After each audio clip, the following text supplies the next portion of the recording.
এ বুঝবার জন্য বিশেষ কৃপা দরকার। এমনি এমনি বোঝা যাবে না, বই পড়ে জ্ঞান অর্জন করলেও হবে না, আপনি ডাক্তার মাস্টার ইঞ্জিনিয়ার হলেও হবে না, আপনাকে সাধু কৃপা নিতে হবে। একটা জিনিস বলি, আনন্দ পাওয়ার আপনারা প্রত্যেকেই অধিকারী। এটা খুব মার্মিক কথা, কথাটি যদি ধ্যান দেন। কোটিপতি সবাই চেষ্টা করলেও সারা জীবন হতে পারবেন না। এই গ্রামে সবাই পারবে চেষ্টা করে কোটিপতি হতে? 10 তলা বাড়ি করতে সবাই পারবে? চেষ্টা করলেও পারবে না। কিন্তু ভগবানকে পাওয়ার চেষ্টা করলে সবাই পেতে পারে। এ রাস্তাটা খোলা, এ রাস্তাটা খোলা। কোটিপতি হতে পারবেন না সবাই, ভগবান পাওয়ার জন্য রাস্তাটা খোলা। কেন খোলা জানেন? কেন খোলা জানেন? শুনুন, আপনারা আমায় নিমন্ত্রণ করেছেন, আজ মধ্যাহ্নে আপনাকে 2টি অন্ন পেতে হবে, শাক অন্ন।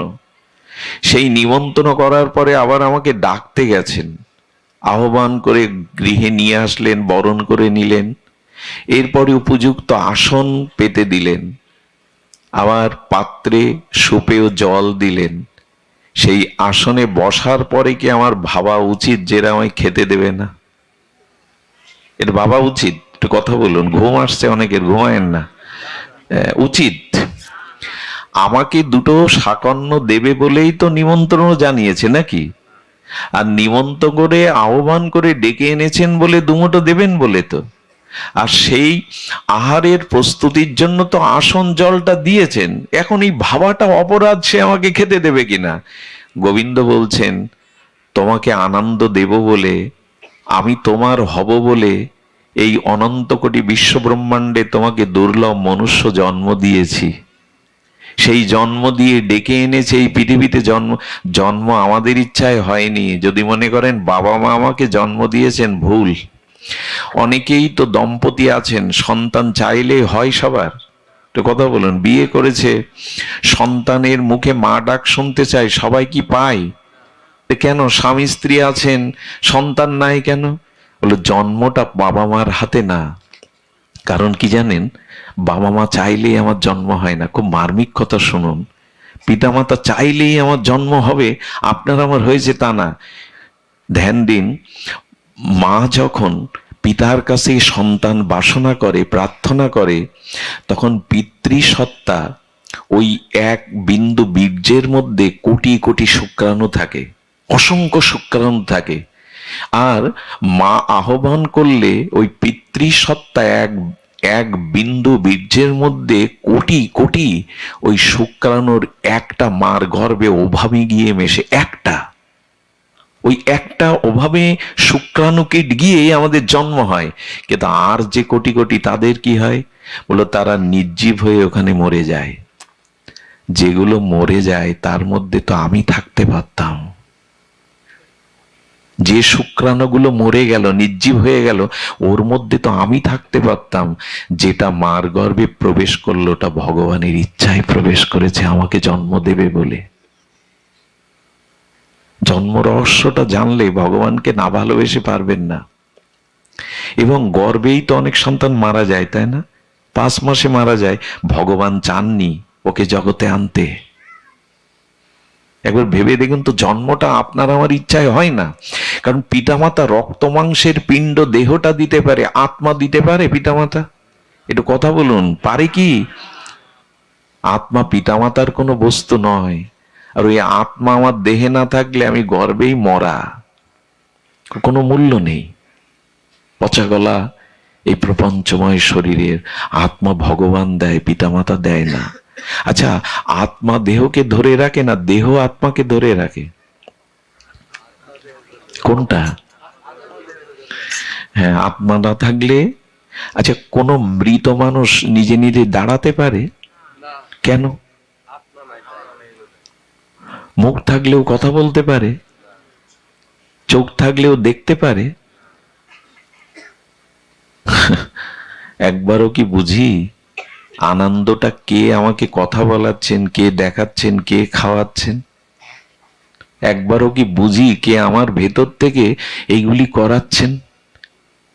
আত্মাই দেহকে ধরে রাখে, দেহের ক্ষমতা নেই আত্মাকে ধরে রাখার, তাহলে মরা মানুষের মধ্যে একটা আত্মা আমরা সংযোজন করে বাঁচিয়ে রাখতে পারতাম। আর উনি চলে গেলে কোনো সম্পর্কই থাকে না। একটা জিনিস আমাকে খুব দুঃখ দেয়, কারো ভাগ্যে যেন এমনটা না হয়, স্বামী মারা গেলে তার স্ত্রীকে স্বামীর পায়ের একটা অঙ্গুলি দিয়ে শীতের সিঁদুরটা মুছে দেয়া হয়। আমি এই দৃশ্যটা সহ্য করতে পারি না। কেউ মারা গেলে আমাদের ডাকে একটু নাম গীতা পাঠ করার জন্য, কিন্তু ওই দৃশ্য আমি দেখতে পারি না। বুকে শেলের মতো বিদ্ধ হয়। কেন? তার সৌভাগ্যের স্বরূপ সিঁদুরটা, শাখাটা ভাঙবে কেন? ভাঙবে কেন জানেন? ওর অস্তিত্বটা আজকে চলে গেছে। বলে দেহটা তো আছে, ওই পা থেকে চুল পর্যন্ত তার স্বামী তো আছে, থাকলে কি হবে? আজকে শাখা ভাঙতে হবে কেন? এই সৌভাগ্যের স্বরূপ চিহ্ন সিঁদুরটা মুছতে হবে কেন? বললো দেহ থাকলে কাজ হবে না, যিনি না থাকলে কিছুই থাকে না, তিনিই তো চলে গেছেন। একবার তার খোঁজ করেছেন? সারা দিন তো আয়নায় মুখ দেখেছেন, আমরা মুখকে পরিষ্কার করেছি, কই একবারও কি তাকে দেখলাম? সারাদিন স্ত্রী পুত্র বন্ধু বান্ধবকে ডাকলাম, একবারও কি তাকে ডাকলাম? সবার দিকে সারাদিন চেয়ে থাকলাম, হৃদয়ে যে তিনি আছেন তার দিকে একবার তাকালাম কি? এই হলো আমাদের দুর্দশা। এই কথাগুলো কথা না, মন্ত্রের মতো। উনি জগতে আমাকে 84 লক্ষ জলজ তারপরে স্থলজ উভয়চর খেচর এইসব জন্ম নিতে নিতে করুণা করে গোবিন্দ আমাকে মনুষ্য জন্ম দিলেন। যাও, তোমাকে মুক্তির দোয়ার স্বরূপ ভজনের জন্ম দিলাম, যাও। এবং আমাকে ডেকে এনে কি করেছেন জানেন? আমাকে জন্ম দিয়ে পিতামাতা দিয়েছেন, আমার স্নেহ মমতা ভালোবাসার দিয়েছেন, ঘর সংসার দিয়েছেন।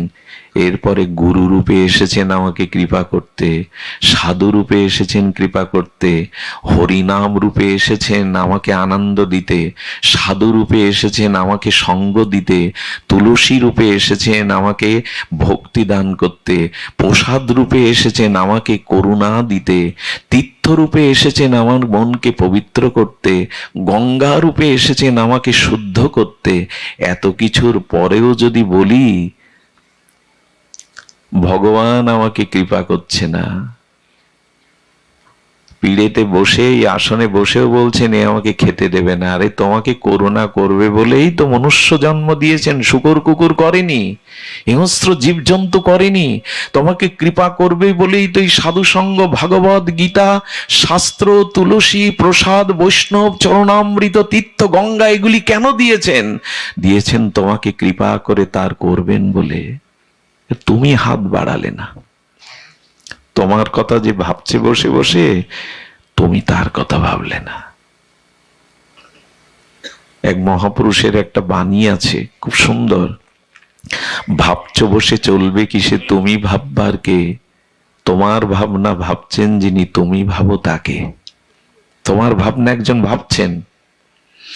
বাড়ি ফিরতে দেরি করলে মা জেগে থাকে, খোকা আসে না কেন? কোনো বিপদ হলো কি? ভগবান চেয়ে অপেক্ষা করে আছেন মায়ের মতো, কবে আমার কাছে আসবি? হাসপাতালের বেডে সন্তান শুয়ে আছে, যন্ত্রণায় কাতরাচ্ছে, ঘুম নেই। মা সন্তানের শিয়রে বসে বসে চোখের জল ফেলছে, আর সন্তানের কপালে তার স্নেহের হাত বুলিয়ে দিয়ে বলছে, খোকা কবে সুস্থ হবি? কবে মা বলে ডেকে ঘরে ফিরে যাবি? এরকম কোটি কোটি মায়ের বুকের স্নেহ এক করলেও গোবিন্দের এক কণা মাত্র স্নেহের সাথে তুলনা হবে না। ভগবান ওই মায়ের মতো অপেক্ষা করছে, কবে ভবরোগ সেরে, কামনা বাসনা ছেড়ে আমি ভবরোগ দূর করে ভগবানের কাছে ফিরে যাব, তার কাছে ফিরে যাব। উনি অপেক্ষা করছেন। এই করুণাটা বোঝা যায় না। ভগবানের প্রিয় ভক্ত সঙ্গ না করলে এই করুণাটা বোঝা যাবে না। আজকে এখানে আপনাকে এনেছেন কেন ভগবান জানেন? আমি প্রায় বলি আপনি আসতে পারেননি, রোগ হতে পারত, বিপদ হতে পারত, এখানে ভগবান এনেছেন এই কথাগুলি শুনিয়ে আপনাকে পদ রচনা করে দেবে বলে। সাধু সঙ্গ অল্প ভাগ্যে হয় না, বহু জন্মের সৌভাগ্যে তবে সাধু সঙ্গ পাওয়া যায়। সাধু সঙ্গই হলো ভগবত প্রাপ্তির উপায়, শ্রেষ্ঠ উপায়। যাগ যজ্ঞ দান এত উপায় না, শ্রেষ্ঠ উপায়। ভাগ্য দহেন বহু জন্ম সমার্জিতেন সাধু সঙ্গ চলভ্যতে। অনন্ত জন্মের সুকৃতি সৌভাগ্য পূর্ণকৃত রাশি একত্রিত হলে ভগবানের কৃপায় শুদ্ধ ভক্ত সঙ্গ পাওয়া যায়, সাধু সঙ্গ পাওয়া যায়। এই জন্য কোটিপতি সবাই হতে চাইলেও পারবেন না, কিন্তু ভগবান পেতে চাইলে সবাই পেতে পারেন, ওই দরজা খোলা। ভগবান এমন বলেনি যে ওই আমাকে পাবে এই আমাকে পাবে না। একটু সরল হও, একটু ভজনের পথে এসো, আমি তোমাকে দেখা দেওয়ার জন্য ব্যস্ত। শিশুকালে লুকোচুরি খেলতাম না, পলাটু খেলা বলে, এটা খেলতাম না বাচ্চারা মিলে। তো যিনি লুকাতেন, খেলাতে যিনি লুকাতেন, উনি কি চিরদিনের জন্যই লুকিয়ে থাকতেন? 24 ঘন্টার জন্য লুকাতেন? লুকাতেন কেন জানেন? ও আমাকে খুঁজে নেবে, এটাই তো খেলা, এটাই তো আনন্দ। সামনে থাকলে আনন্দ নেই, খুঁজে নেওয়াটাই আনন্দ। ভগবান বলছেন তোমাকে দেখা দেওয়ার জন্যই আমি দেখা দেওয়ার জন্যই ব্যাকুল। তুমি আমাকে পেলেই তো আনন্দ পাবে, আমি দেখা দেওয়ার জন্য একটু ব্যাকুল, কিন্তু আড়ালে কেন জানো? কারণ খুঁজে নেওয়ার মধ্যে আনন্দ। এই সাধু সঙ্গে, হরি নামে, হরি কথায় আমাকে খোঁজো, খুঁজার মধ্যেই আনন্দ। আর যিনি লুকান তিনি দেখা দেওয়ার জন্য ব্যস্ত হয়ে যান। একটু বিলম্ব হলে, খুঁজে না পেলে উনি সংকেত দেন, ইশারা দেন। ভগবান এই সাধু সঙ্গে এসে ইশারা করেন, সংকেত দেন, আমি একটু লুকিয়ে আছি, আমাকে খুঁজে নেওয়াই আনন্দ, একটু খুঁজে ফেরো, সাধু সঙ্গ আমাকে খুঁজে নাও। আমার ভজন কাকে বলে জানেন? ভজন কাকে বলে? একবার দাও, একবার। ভজন কাকে বলে জানেন? একবার দাও মা, একবার দাও। ভজন কাকে বলে? হারানো বস্তুকে খোঁজার নাম হলো, শুনেছেন কি কথাটা? ভজন কাকে বলে? যাকে হারিয়েছি তাকে খুঁজে ফেরার নাম হলো ভজন। তাকে খুঁজতে হবে। যাই হোক, সময় চলে যাচ্ছে। আমি বলি কি, সংসারের কামনা বাসনা, বিষয় ভোগ বাসনা আর বাড়িয়েন না। এর পেছনে ছুটতে গেলে যেমন রেগেছেন, চেষ্টার দ্বারা যা পেয়েছেন তাতে সন্তুষ্ট থাকুন। আমাদের বিপদ কি জানেন? একটা সময় মানুষ পায়ে হেঁটে গতাগতি করতো না? 100 বছর আগে, 200 বছর কি 100 বছর আগে কি করতো বাবা? যারা পুরনো দিনের মানুষ আছে, হেঁটে যেতেন না আত্মীয়র বাড়ি, কোনো নগরে প্রান্তরে। তারপরে এই জগৎ আমাদের সুবিধা দেখালো, হেঁটে যেতে দেরি হবে, কষ্ট হবে, সাইকেল নাও, বাইসাইকেল নাও। দেখুন, জগতে যত ভোগের সুবিধা বাড়াবেন, আপনি মনে করছেন এটা সুবিধা, কিন্তু তত বেশি অসুবিধা আপনি জড়িয়ে যাবেন। দৃষ্টান্ত শুনুন, ভালো লাগবে। সাইকেল হলো, আচ্ছা হেঁটে যেতে গিয়ে টায়ার পাঞ্চার হয় তো? হেঁটে গিয়ে সাইকেল গর্তে পড়ে তো? উল্টে গিয়ে হাত পা কাটে তো? সাইকেলের সুবিধা মনে করলাম, কিন্তু ওতে অসুবিধা বেশি। আচ্ছা, সাইকেলে তো আরো দেরি লাগে, এবার মোটর সাইকেল, ওটা আরো বড় বিপদ। সাইকেলে পড়লে কিছুটা বাঁচলাম, কিন্তু মোটর সাইকেলে আপনি মনে করছেন সুবিধা বাড়াচ্ছেন, সুখ বাড়াচ্ছেন, আসলে ওর মধ্যে সুবিধা বাড়ানোর সাথে সাথে অসুবিধাটাও বাড়াচ্ছেন। এরপরে প্রাইভেট কার, এরপরে অমুক তমুক, ব্যক্তিগত বিমানও আছে অনেকের। আমরা সুবিধা বাড়াই মনে করি। সংসারে 2 তলা বাড়ি হলে, সুন্দরী রমণী হলে, ছেলে ডাক্তার ইঞ্জিনিয়ার হলে, মেয়ের জামাই খুব বড় লোক হলে, সব বাড়ায়, এই সুখের বিষয়গুলো বাড়ায়। কিন্তু যত বাড়ায়, সুবিধা যত করতে যায়, 100 বছর আগে মানুষের এত রোগ শোক জ্বালা যন্ত্রণা এত ছিল না, এত যন্ত্রণা এত রোগ ছিল না। মানুষ জগতে যত সুবিধা ভোগ করতে চাইবে, তত রোগ এসে ধরবে। ভোগ যত করবেন তত সমস্যা দেখা দেবে। সেই সবার জানা, এখানে 8 থেকে 80 বছর যারা এসেছেন সবাই জানেন, তবু আর একবার স্মরণ করিয়ে দিই। একবার একজন সন্ন্যাসী বনের মধ্যে কুঠির বেঁধে ভজন করতে লাগলো। ভজন করতে কি হয়, একটা কাপড় আর একটা গীতা, ওই কাপড়টা স্নান করে এসে পরে, তো বনের মধ্যে তো একটা বনের ইঁদুর এসে গীতার পৃষ্ঠা কাটে আর কাপড় কেটে দেয়। বলছে এইভাবে আমি সন্ন্যাসী মানুষ, সর্বত্যাগী মানুষ, এইভাবে যদি ইঁদুর জ্বালাতন করতে থাকে কাপড় পাবো কোথায়? গীতাটা কেটে দিলে পড়বোটা কি? গ্রামের এক লোককে ডেকে বললো ইঁদুর হয়েছে, আজ জায়গা পায়নি। দেখুন বিষয় মানুষের সঙ্গ করলে কি হয়। সাধু জানতে আসলে জানতে চেয়েছে এক বিষয়ী, ঘোর বিষয়ী সংসারী লোকের কাছে, বলো তো, বলে এ তো খুব সহজ ব্যাপার বাবা, আমি একটা বিড়াল এনে দিই, বিড়াল পোষেন। বিড়াল পুষলে আর ইঁদুরের যন্ত্রণায় গীতাও কাটবে না, কাপড়ও কাটবে না। বলো ভালো যুক্তি। এই দেখুন, আমরা যত সুবিধা বাড়াতে চাই, জগতে ভোগ বাড়াতে চাই, তত সমস্যা এসে, কিন্তু এইটা আমাদের ঠিক মনে প্রায়, কারণ যার যত বেশি আছে ওখানে দেখবেন যন্ত্রণা তত বেশি। এটা দেখবেন, মনে করি বাইরে দিয়ে মনে করি ওরা খুব সুখে আছে, ওদের যন্ত্রণাটা বেশি। তো বিড়াল আনা হলো। তো বিড়াল যখন ক্ষুধায় মিউ মিউ করে জঙ্গলের মধ্যে, সাধু ব্যক্তি বিড়ালের খাবার কোথায় পাবে? 2-4 দিন গ্রামের লোক দুধ দিয়ে যেতে লাগলো। সাধুর ওখানে তো আর মাছ মাংস দেবে না, তো প্রতিদিন কি দুধ চাওয়া যায়? প্রতিদিন কি দুধের আশায় বসে থাকা যায়? সেই বিষয়ী ব্যক্তি বলল, বাবা গাভী তো আমাদের মাতা, গোমাতা, 36 কোটি দেবতার মধ্যে একটা গাভী পুষুন। শুরু হলো গাভী পোষা।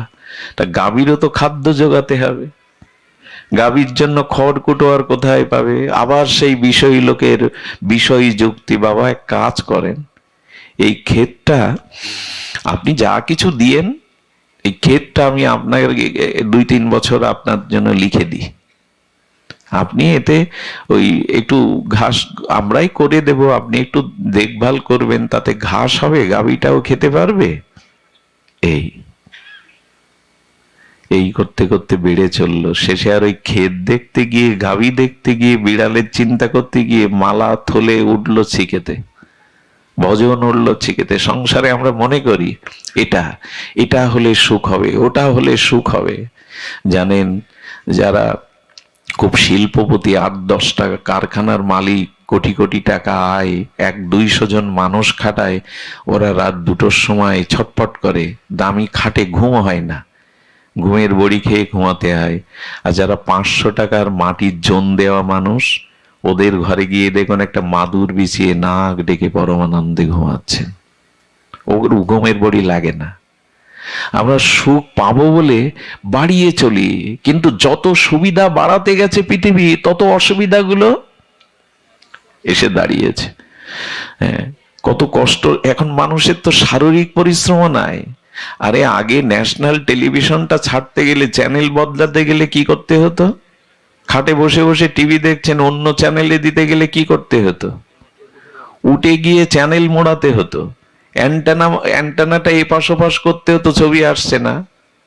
এখন ডিশ এসে গেছে, আর এখন চ্যানেল মোড়াতে হবে না, হাতে কি থাকে? রিমোট থাকে। এত সুবিধা। এই সুবিধা ভোগ করতে গিয়েই করোনার আবির্ভাব হলো। সবসময় এসির মধ্যে, বাড়ির মধ্যে গাড়ি ঢুকবে, সিঁড়ি দিয়ে গাড়ি উপরে উঠবে, সে সিঁড়িটাও করা, নামবে না। যারা যত জগতের ভোগ আর বিষয় ভোগের মধ্যে নিমজ্জিত, বলে ভোগ করলে রোগ এসে দাঁড়াবে। এই জন্য সবসময় সুবিধা চাইতে যেও না। ভোগের পথে ওই যে ধ্যায়তে বিষয়ং পুংসা সংযত সঞ্জায়ত কামাত কামাত ক্রোধ বিজায়তে, এই যে মহাবাণী, গীতার 2য় অধ্যায়ে ভগবান এই সাংখ্যযোগে বলেছেন শ্লোকটি, এটার থেকেই ধীরে ধীরে আমাদের পতন আসে। আমি বলি কি, ওই কীট পতঙ্গগুলো, আচ্ছা কীট পতঙ্গগুলো আগুনের রূপ দেখে ঝাঁপ দিয়ে আগুনের মধ্যে গিয়ে পুড়ে মরলো। আচ্ছা আগুনটা জ্বলছে, তার একটু দূরে যদি ওই আগুনের শিখাতে আলোতেও ঘুরতো, পুড়ে মরতো কি? কিন্তু আগুনের ভেতরে গেল। তো তো যেটুকু পেয়েছো, যেটুকু ভোগ হয়েছে, ওইটুকুতেই সন্তুষ্ট থাকো, আরো ভেতরে যেতে যেও না। কি হয় দেখবেন, আগুনের পাশে সব পোকাগুলো প্রদীপের আলোতে পুড়ে মরে থাকে না। যারা একটু দূরে ঘোরাঘুরাই করে, একটু আলোর আগুন থেকে কিছুটা দূরত্বে ঘোরাফেরা করে, ওরা পুড়ে মরে না। এই জন্য ভোগ যেটুকু হয়েছে, যা পেয়েছে, ওতে সন্তুষ্ট থাকো, বাড়াতে যেও না। স্ত্রী রূপে যাকে পেয়েছো তাকে নিয়ে সন্তুষ্ট থাকো, ওইটা তোমার প্রাপ্য। যাকে পেয়েছো ওটা তোমার প্রাপ্য। ভোগ বাড়াতে যেও না, বিষয় বাড়াতে যেও না। আর যদি আগুনে জ্বলতে থাকো, তবে এক কাজ করো, শীতল জলে ডুব দাও। যদি সংসারে জ্বালামালা জ্বলতে থাকো, তো এই সাধু সঙ্গ হরিকথার সরোবরে এসে ডুব দাও, এখানে ডুব দাও।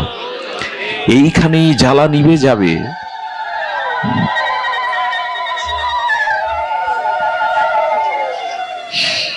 এইখানেই জ্বালা নিভে যাবে। কিন্তু আমাদের জ্বালা নিভছে না কেন জানেন? খুব ভালো করে ধ্যান দিন। কথাটি আজকের সার কথা। সার কথা হলো এই, যে আপনি মন্দিরে গিয়ে ভগবত দর্শন করেন, যখন রাধা কৃষ্ণকে মন্দিরে গিয়ে দেখেন, তখন আপনার মনের ভাব কেমন থাকে, শ্রদ্ধা কেমন থাকে, অঙ্গভঙ্গিমা কেমন থাকে। কিন্তু মন্দির থেকে বেরিয়ে বাইরে এসে ওই ভাবটা থাকে। তো থাকে কি? কিন্তু লক্ষ্য করুন তো, ভগবান কি শুধু মন্দিরে আছে? বরঞ্চ ওই রাজমিস্ত্রি তৈরি করা, কোনো মালিকের টাকায় তৈরি করা ইট কাঠ দিয়ে মন্দিরের থেকে শ্রেষ্ঠ মন্দির মানুষের দেহ মন্দির। এই দেহ মন্দিরেই ভগবান আছেন। যেদিন আপনি মন্দিরে যে দৃষ্টিতে, যেভাবে, যে শ্রদ্ধায় দেবতাকে দেখেন, ভগবানকে দেখেন, প্রতিটি মানুষের মধ্যে যখন ওই ভাব নিয়ে ভগবান দেখবেন, তখনই আপনার আনন্দের পথ রচনা হবে, খুলে যাবে। আমাদের দুর্দশা কি জানেন? আমাদের দুঃসদা, মন্দিরে গিয়ে প্রণাম করি, মন্দিরে গিয়ে শুদ্ধ ভাব রাখি, বাইরে এসে আর মনে করি ভগবান শুধু ওখানে। যারা মন্দিরে শুধু ভগবান দেখে, আর কোথাও ভগবান দেখে না, এদের দৃষ্টি ক্ষুদ্র, সামান্য, সাধারণ। যারা সবার মধ্যে ভগবান আছেন এটা দেখেন, এদের দৃষ্টি অসাধারণ। এরাই ভগবত প্রাপ্তির অধিকারী। আমাদের কি যন্ত্রণা দেখুন, পথে ফুল পড়ে থাকতে দেখলে জুতো দিয়ে ফুলটা মারায় না। ফুল পবিত্র, ওটা ভগবানের সেবায় লাগে, ভক্তের গলে মালা হয়, ফুল শুদ্ধ ভেবে মারিয়ে যায় না। অথচ পিতামাতাকে মারিয়ে যায়, গুরুজনকে মারিয়ে যায়, তাদের অপমান করে পথ চলি। সাধুগুরু দেখলে টিটকারি করি, বৈষ্ণবের হাতে মালা দেখলে, মালা তিলক দেখলে কুটুক্তি করি। ফুলকে মারিয়ে যায় না, এদেরকে মারিয়ে যায়। এ কোন বুদ্ধি?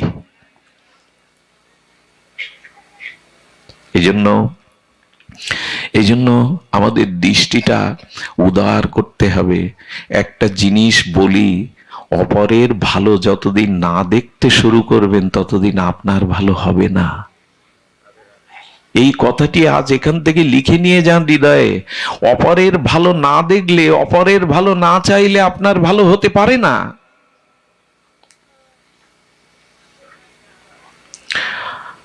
অপরের মঙ্গল চিন্তায় নিজ মঙ্গলের প্রসূতি। জন্ম হবে, তখন আপনার ভিতরে মঙ্গলের জন্ম হবে, যখন অন্যের মঙ্গল চাইবেন, অন্যের কল্যাণ চাইবেন। এটাই খুব সহজ কথা শাস্ত্র বলেছে, কিন্তু আমরা কঠিন করে দিয়েছি। একটা ভক্তলীলা বলে পাঠ বিশ্রাম করব। ভক্তলীলাটি অপূর্ব। ভক্তলীলাটি একটু অপূর্ব বলি, বিশেষ করে এখানে মায়েদের সংখ্যা অনেক বেশি, এই জন্য আমার মনে এলো কথাটি। সেটা হলো, আমাদের ভক্তমাল চরিত্রে এই চরিত্রটি এসেছে। ভক্তমাল রচয়িতা নাভাজি গোস্বামী ভক্ত চরিত্রের কথা অসংখ্য বলেছেন, তারকার মতো। তার মধ্যে বলেছেন মান্দার সাজি, ওই দেশের নাম এমন। মান্দার সাজি বলে এক মাতা, তিনি রাজরানী ছিলেন। কি রানী ছিলেন? রাজরানী ছিলেন। কিন্তু তিনি গুরু কৃপায়, সাধু কৃপায় এমন একটা প্রজ্ঞা জ্ঞান লাভ করেছিলেন, তিনি রানী হলেও তার পতিদেবতা নৃপতি রাজাকে বললেন, রাজা আমি সন্তান গ্রহণ করব, তবে এমন সন্তান গ্রহণ করে এমন ভজন শিক্ষা দেব যাতে আমার গর্ভই তার শেষ গর্ভ হয়, আর কোনো মার গর্ভে যেন তাকে জন্মাতে। কত বড় কথা বলো তো মা। এই মন্দার সিজি বলছেন তার স্বামীকে, আমি এমন সন্তান সাধনার দ্বারা, আরাধনার দ্বারা, সংযমের দ্বারা, তপস্যার দ্বারা আনবো যাতে আমার গর্ভই তার শেষ গর্ভ হয়, পুনরায় যেন আর কোনো গর্ভে তাকে। এরকম ভাবেন তো আপনারা মা? আর যেন এই জন্ম মৃত্যু চক্রে না আসে। একটা কথা বলি, মাতা না সৎসৎ, পিতা না সৎসৎ। ভাগবত বলেছে গর্ভধারিণী মা জন্ম দিয়েও মা নয় যদি সন্তানকে মৃত্যুর ওপারে পৌঁছে না দিতে পারে। রামপ্রসাদ একটা কথা বলেছেন, এই মাতৃ সাধক প্রসব করলেই হয় না মাতা, যে না বোঝে সন্তান। এইসব গানগুলো এখন কালী পূজায় বাজে না, এখন ডিজে বাজে, অশ্লীল গান বাজে। এই গানগুলো একসময় বাজতো, আর এই শব্দগুলো কানে গেলেই মন নির্মল হয়ে যেত। দেখুন তো এই শব্দটা কেমন লাগে, আমার চেতনা চৈতন্য করে দে মা চৈতন্যময়ী।